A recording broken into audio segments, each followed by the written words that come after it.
Bonjour à tous et à toutes, je vous retrouve pour la résolution d'un deuxième exercice en rapport avec la notion de tableau d'avancement, transformation chimique totale et transformation chimique non totale.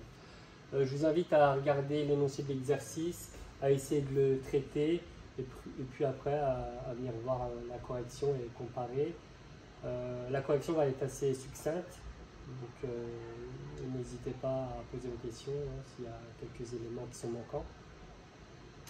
Alors, le contexte est le suivant. Il est question d'un laborantin qui prépare une solution aqueuse. Donc, il y a un laborantin qui prépare une solution aqueuse d'acide méthanoïque. Donc, il y a une solution aqueuse d'acide méthanoïque de concentration molaire en soluté apportée. Donc on connaît la concentration molaire de la solution ainsi préparée, donc la concentration molaire en soluté apportée vaut 2,0 fois 10 puissance moins 2 mol par litre. Et on connaît aussi le volume de solution qui a été préparé par dissolution. On connaît aussi le volume de solution qui a été préparé, c'est 250,0 millilitres. Donc pour préparer cette solution aqueuse d'acide méthanoïque, il a fallu utiliser un soluté pur. Donc un soluté qui est bien évidemment de l'acide méthanoïque. Donc on prépare à la fin une solution aqueuse d'acide méthanoïque. Donc le soluté est de l'acide méthanoïque pur. Alors je l'ai représenté sous l'état solide, mais on ne nous donne pas d'informations sur l'état de la matière. Donc, ce soluté, on le dissout dans un solvant, c'est de l'eau, solution aqueuse. Alors il va se produire une transformation chimique entre le soluté et l'eau. On va écrire tout à l'heure l'équation de la réaction. Autre information du sujet, une fois qu'on a réalisé la dissolution et préparé la solution aqueuse, on mesure le pH de la solution et on trouve une valeur de pH qui est égale à 2,7. Et donc nous allons montrer qu'à partir de la valeur du pH, 2,7, il est possible d'en déduire si l'acide méthanoïque est un acide fort ou bien un acide faible. Alors en réalité, ça revient à vérifier si la transformation chimique de l'acide méthanoïque est totale avec l'eau. D'accord? Alors si l'acide méthanoïque réagit totalement avec l'eau, ça voudrait dire que l'acide méthanoïque est un acide fort, alors que si l'acide méthanoïque a une réaction, subit une transformation chimique non totale avec l'eau, donc si l'acide méthanoïque subit une transformation chimique non totale avec l'eau, ça signifiera que l'acide méthanoïque est un acide faible. Je vais effacer le tableau et nous allons utiliser un tableau d'avancement justement pour vérifier si cette transformation chimique liée à la dissolution est totale ou non.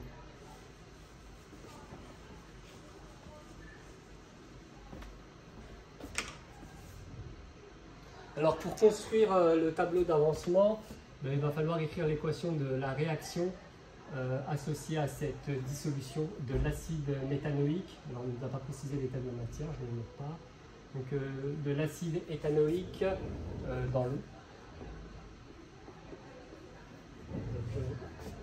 Alors, première information. Justement, on ne sait pas si la transformation chimique est totale ou non totale. On n'a pas d'informations sur le caractère total ou non total de la transformation chimique, justement.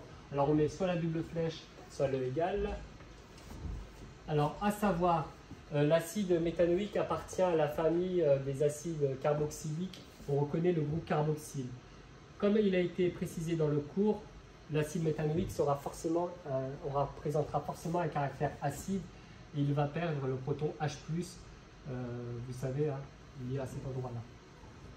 L'eau, espèce chimique amphotère appartenant à deux couples, pouvant jouer le rôle d'acide ou de base, jouera le rôle de base lors de cette transformation chimique-là. L'acide va perdre un H+, qui va être capté par la base. On aura ainsi HCOO- en phase aqueuse, plus H2O liquide qui va capturer un H+, H3O+, aqueux, ion oxonium. Construisons l'ossature du tableau d'avancement. Séparons les réactifs des produits et les différentes entités chimiques. et dessinons la première ligne qui correspond donc à l'état initial.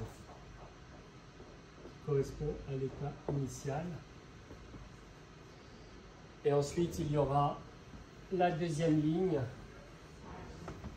qui sera l'état intermédiaire. Alors, je parlerai des deux autres lignes suivantes tout à l'heure. On va commencer justement par compléter au moins la première ligne. Hein. On sait qu'une fois qu'on a complété la première ligne, on sait que les autres lignes se déduisent très facilement. Alors, je vais le faire au niveau de ce tableau-là. Donc, quelle est la quantité de matière? Cette case-là correspond, je vais le noter ici, hein. Cette case-là correspond à la quantité de matière à l'état initial. Donc cette case-là, c'est la quantité de matière à l'état initial de l'acide méthanoïque.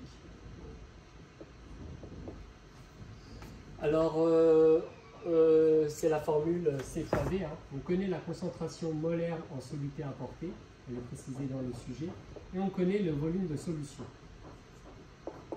Alors, ce qui va donner donc en application numérique, voyons voir en application numérique, qu'est-ce que ça peut donner? En application numérique, cela donne donc 2,0. Alors je le note ici, 2,0 fois 10 puissance. La concentration molaire en soluté apportée, 2,0 mol par litre, multiplié par 250 millilitres, qu'il faut convertir en litres, donc 10 puissance moins 3 litres.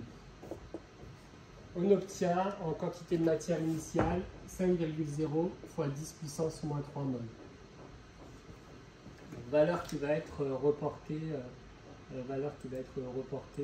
dans le tableau. 5,0 fois 10 puissance moins 3. On va indiquer toutes les quantités en mol. Là, je le note ici. Toutes les quantités vont être notées en mol. L'eau, lors de cette opération de dissolution, est un solvant. D'accord. Lors de la dissolution à l'état initial, il vient juste d'être mis en contact les deux réactifs. Donc il n'a pas encore été formé de produit. Alors l'état intermédiaire, donc la réaction vient de débuter. Les réactifs commencent à être consommés petit à petit. Leur quantité de matière diminue au cours du temps. Donc, il y en aura de moins en moins, donc moins le coefficient stoichiométrique, une fois x, donc moins x. Là, ici, le coefficient stoichiométrique vaut 1, mais d'ailleurs, qu'importe, hein, ici, c'est en excès, c'est le solvant. Pour les ions méthanoates, donc 0, alors les produits, il s'agit des produits de réaction, au cours du temps, il s'en formera de plus en plus. 0 plus 1 fois x, ça fait x. Et puis là, pareil, le coefficient stoichiométrique est 1, 0 plus 1 fois x, ça fait x. Donc voici pour l'état intermédiaire. Alors, l'état final. L'état final, alors je vous invite très fortement, lorsque vous avez une transformation chimique non totale, ou alors si vous ne savez pas si la transformation chimique est totale, donc dans les deux cas de figure, si vous ne savez pas si la transformation chimique est totale, ou si vous savez que la transformation chimique est non totale, je vous invite à rajouter, à préparer deux lignes pour l'état final. D'accord? Donc, état final, je vous invite à faire état final si total, donc si la transformation chimique avait été totale, et puis l'état final réel. Là, on ne sait pas en fait. Je note état final réel parce qu'on ne sait pas si l'état final est total ou non total. Donc, je répète, lorsque vous avez adressé un tableau d'avancement et que vous ne savez pas si la transformation chimique est totale ou non totale, moi je vous invite d'un point de vue méthodologie pour l'état final à mettre deux lignes en fait, alors que d'habitude il n'y en avait qu'une. Vous trouverez des ouvrages où il n'y en a qu'une.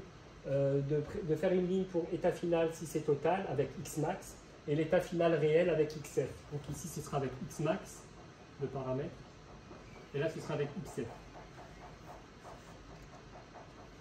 Donc nous on ne sait pas. Hein. L'état réel, on ne connaît pas l'état réel si c'est total ou non total. Donc l'état réel, c'est avec XF aussi.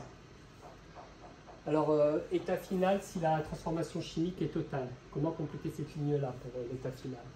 Eh bien, si la transformation chimique de l'acide méthanoïque avec l'eau est totale, l'avancement de la réaction X va atteindre sa valeur maximale qu'on appelle Xmax. Donc, on substitue partout le paramètre avancement X par sa valeur maximale qu'on note Xmax. Ici, Xmax. Et puis là, Xmax.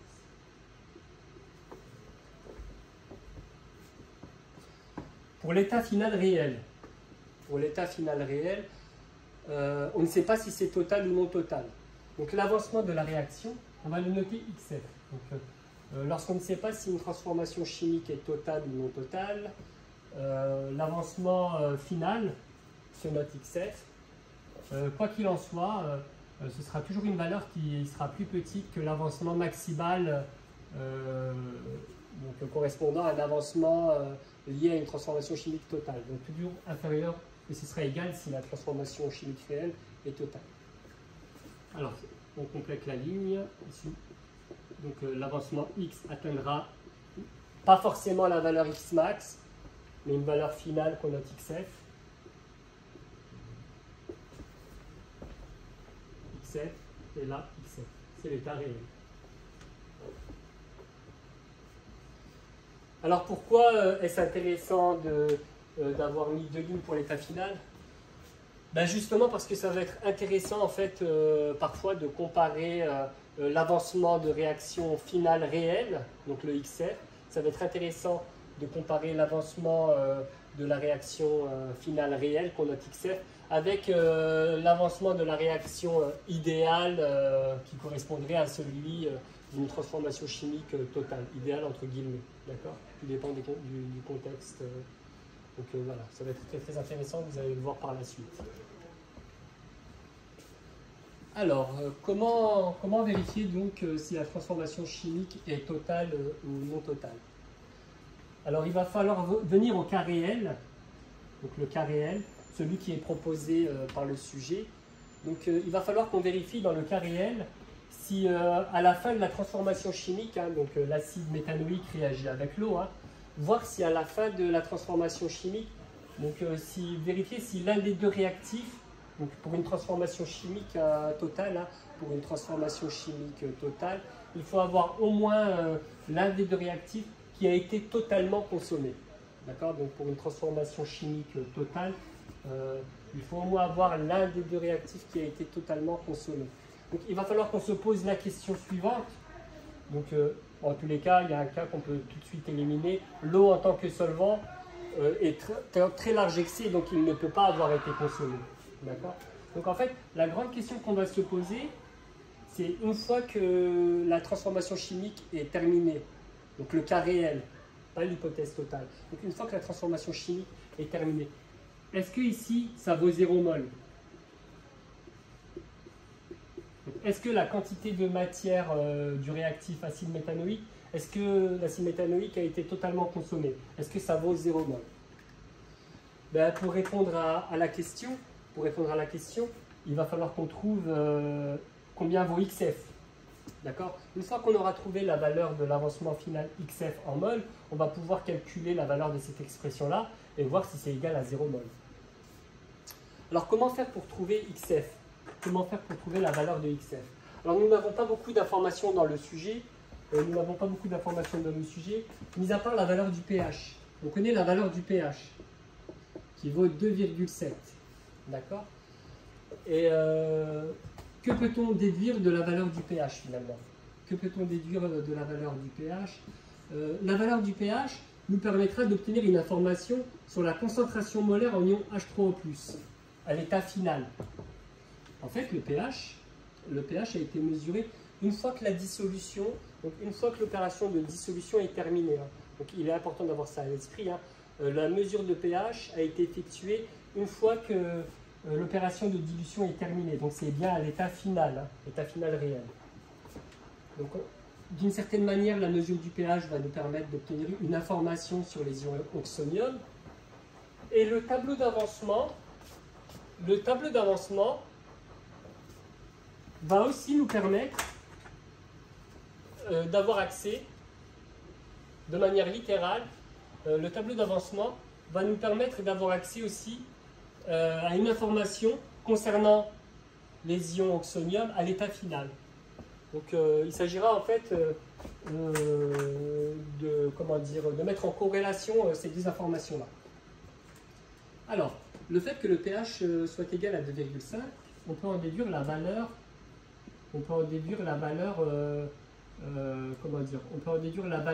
de la concentration molaire en ion H3O+, à l'état final. Alors ça nous donnera 1,0 mol par litre, la concentration molaire standard, multiplié par 10 puissance moins 2,7. Alors on trouve, 2,0 il me semble, fois 10 puissance moins 3, je vous confirme cela. 2,0, oui c'est ça, 2,0 fois 10 puissance moins 3. Donc ça fait 2,0 fois 10 puissance moins 3 mol par litre. Voici pour la concentration molaire, en ion H3O+. Je marque un petit temps d'arrêt. La valeur du pH. Nous permet de trouver la concentration molaire, la concentration en quantité de matière en ion H3O+. Quelle est la nature de la grandeur? Il faut se poser la question suivante.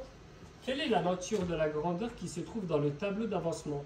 Les expressions que l'on retrouve dans le tableau d'avancement sont homogènes à des concentrations molaires? Sont-elles homogènes? Donc, vous voyez la question là. Donc, il est important de remarquer que les expressions que l'on retrouve dans le tableau d'avancement sont homogènes à des quantités de matière en mol. D'accord? Donc, il sera intéressant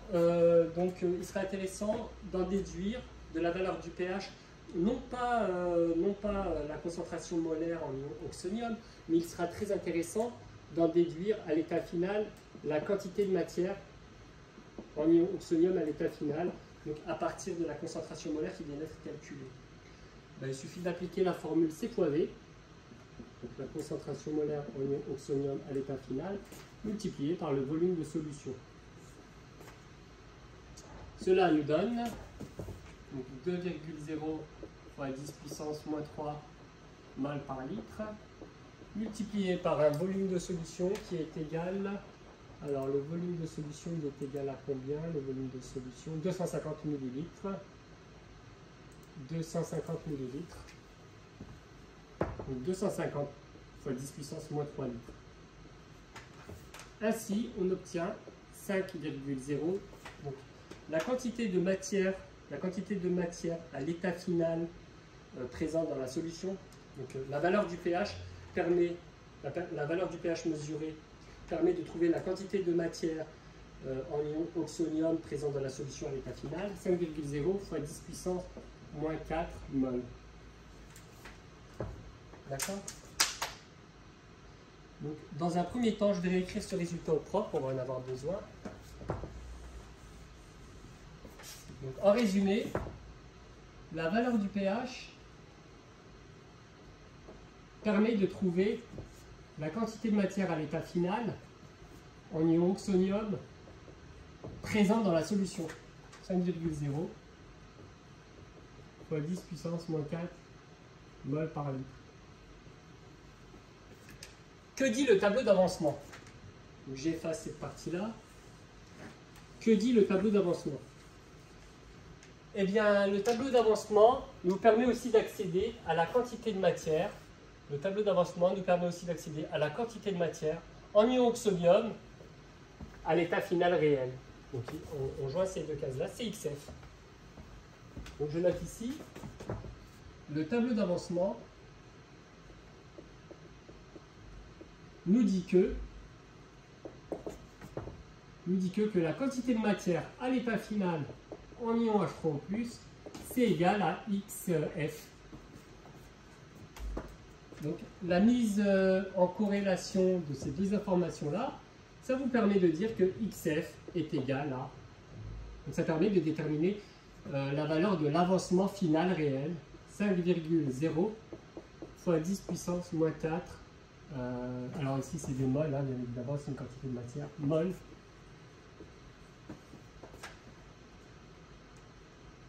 Nous terminons l'exercice, donc n'oublions pas, la grande question c'est, dans le cas réel, hein, on a réalisé la dissolution de l'acide méthanoïque dans l'eau. Une fois que la transformation chimique est terminée, est-ce qu'il en reste? Eh bien, on va pouvoir répondre à la question. Que vaut la quantité de matière d'après le tableau d'avancement? Donc je vais le noter ici, peut-être. Comme ça, vous retrouverez la trace. D'après le tableau d'avancement,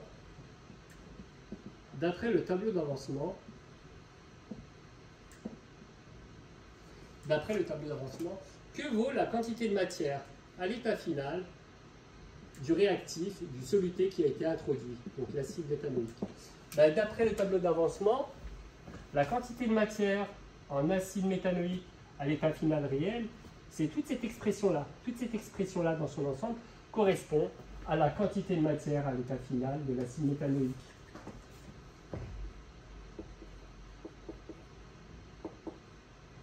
Donc, moins 3 moins XF. Ce qui va donner, on substitue XF par la valeur calculée précédemment, moins.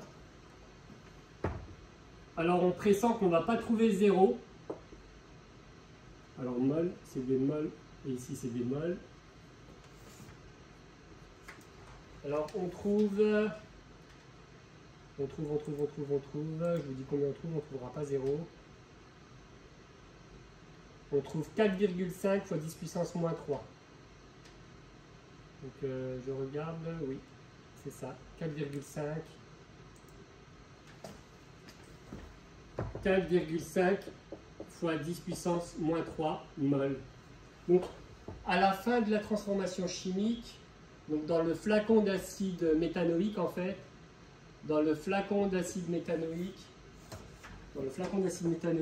il reste de l'acide méthanoïque. L'acide méthanoïque n'a pas été totalement consommé, il en reste.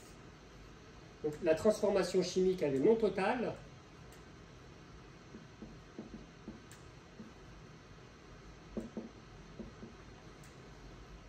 On voit plus très bien la couleur du feu. La transformation chimique est non totale. La transformation chimique de dissolution de l'acide dans l'eau est non totale. Et donc c'est un acide faible.